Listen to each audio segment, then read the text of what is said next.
মৌসুমী সংসারে সবাইকে জানাই স্বাগত। শুভ সকালের অনেক শুভেচ্ছা, অনেক ভালোবাসা। আশা করি আপনারা সবাই ভালো আছেন। আজকে এটা দেখছেন সোমবারের ব্লগ।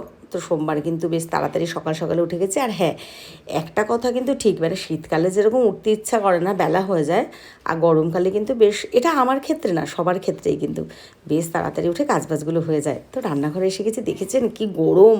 এটা তো ওপরে তো টিন, মনে হচ্ছে যেন ভাজা সেদ্ধ সব রকমভাবে হয়ে যাচ্ছি। তো প্রচণ্ড গরম।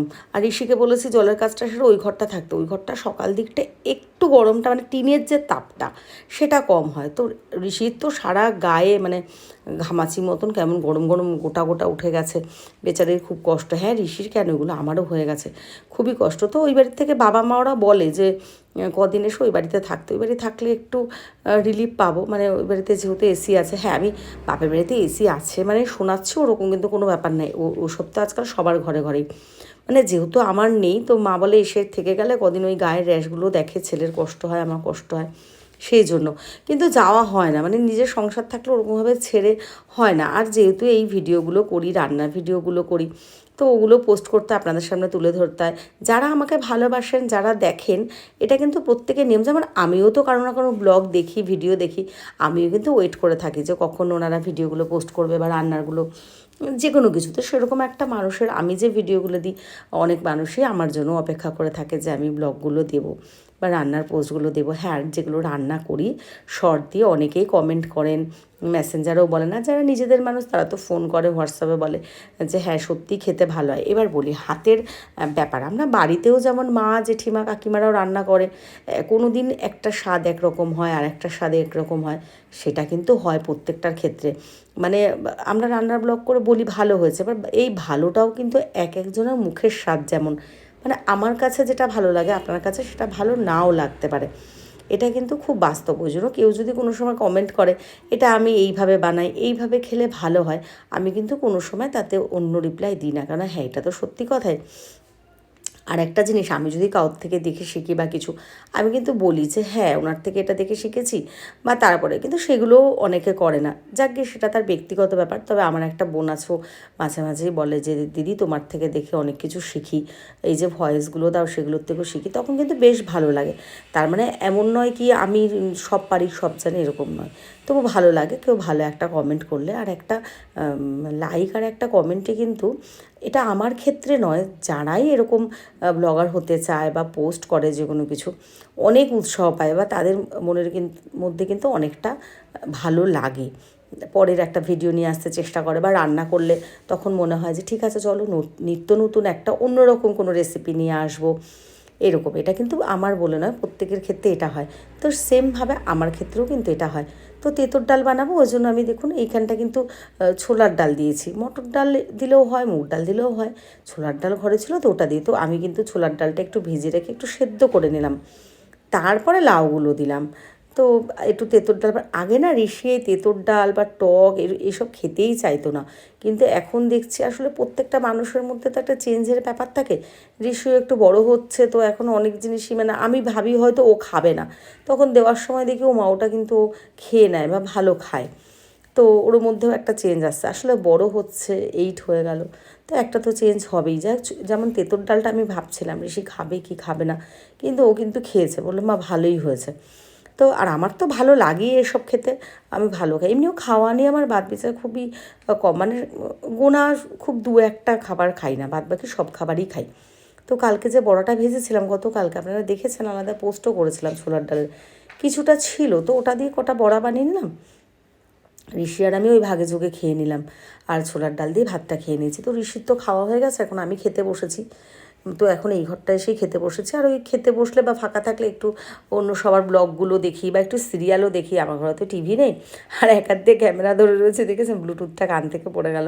অনেক দিন ব্লুটুথটা ছিল না, খুবই অসুবিধা হচ্ছিলো, সিরিয়াল দেখতে পাচ্ছিলাম না।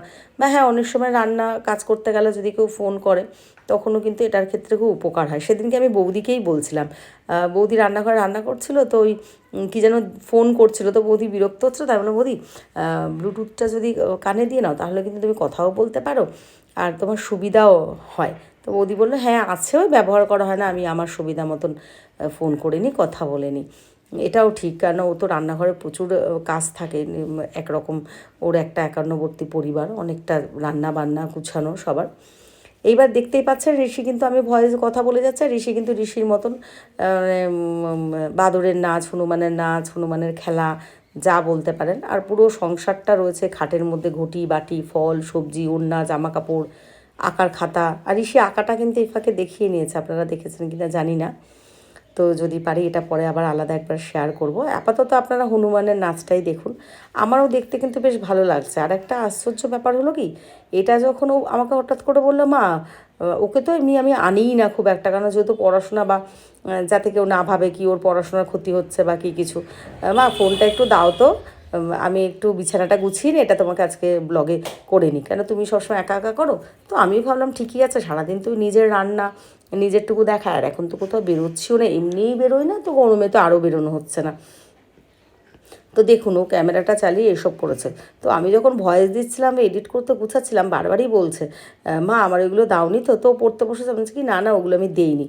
তো আমি কিন্তু এটা দিয়ে দিয়েছি, কারণ সত্যি কথা বলতে আমারও না বেশ মজা লাগছে ব্যাপারটা দেখে একটুখানি। হনুমানের নাচ এরকম দেখতে পারলে কার না ভালো লাগে। এইবার দেখুন এই যে ড্রয়িংটা, এই ড্রয়িংটা নিজে কি সেট আপ না কি সব বলে, লাইট টাইট দিয়ে, এই নিয়েও ঝগড়া ঝামেলা মারামারি হয়ে গেছে। এত গরমের মধ্যে এসব খেয়ে ভালো লাগে? আর বড় ধীর, ওই নিয়ে বসবে, তারপর আর করবে না, এইসব করে বেড়াবে। তো যাক, এখন বেশ সন্ধ্যা ওভার হয়ে গেছে, তো আমি একটু রান্নাঘরে এসে গেছি। আমি না ছানা বানিয়ে নিলাম, একটু রসগোল্লা বানাবো বলে। তো ছানাটা, হ্যাঁ তবে এটা কিন্তু সত্যি কথাই, এই যে রসগোল্লা জিনিসটা কিন্তু আমি প্রথমবার বানাচ্ছি। কারণ কি, আমাকে অনেকেই বলে, দিদি আপনি বা তুমি খুব সরল, খুব পরিষ্কার কথা বলে দাও। তা বলছি হ্যাঁ, স্পষ্ট কথা বলতে বা শুনতে আমি দুটোই ভালোবাসি। তো সেই জন্যই বললাম, এই রসগোল্লাটা কিন্তু আমি একদম মানে এই রসগোল্লা কেন, মানে আমি রসগোল্লাই প্রথমবার বানালাম।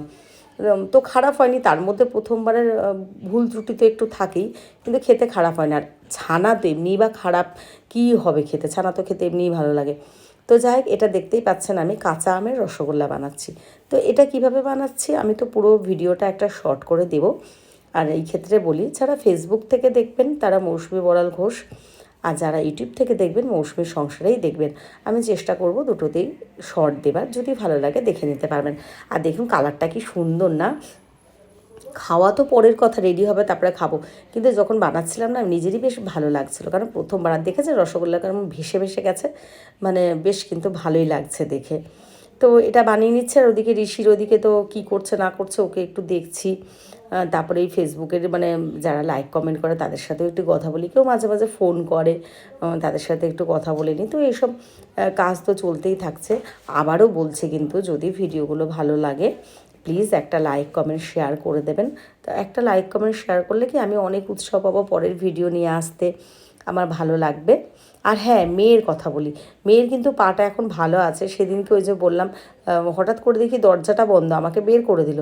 তো আমি ভাবলাম দরজা বন্ধ বের করে দিল কী কারণে, আমি এবার ভয় পাচ্ছি যে কী ব্যাপার। ও মা, তারপরে আমি একটু উঁকি মেরে রয়েছি, মানে একটু কানটা করে রয়েছে, দেখি কী করে।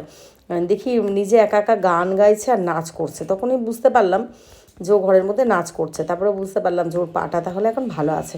তো ওই জন্য এই দুদিন ধরে আর যাচ্ছি না, এত গরম, বারবার যাওয়া আসা এইভাবে আর পেরে উঠছি না, কষ্ট হয়। আর ওই যে বললাম যে আলাদা তো একটা সংসার আছে, একেবারে গিয়ে থাকবো হয় না, ঋষি পড়া থাকে, কত বই খাতা, মানে একটা থাকা মানে তো একটা অসুবিধায় না।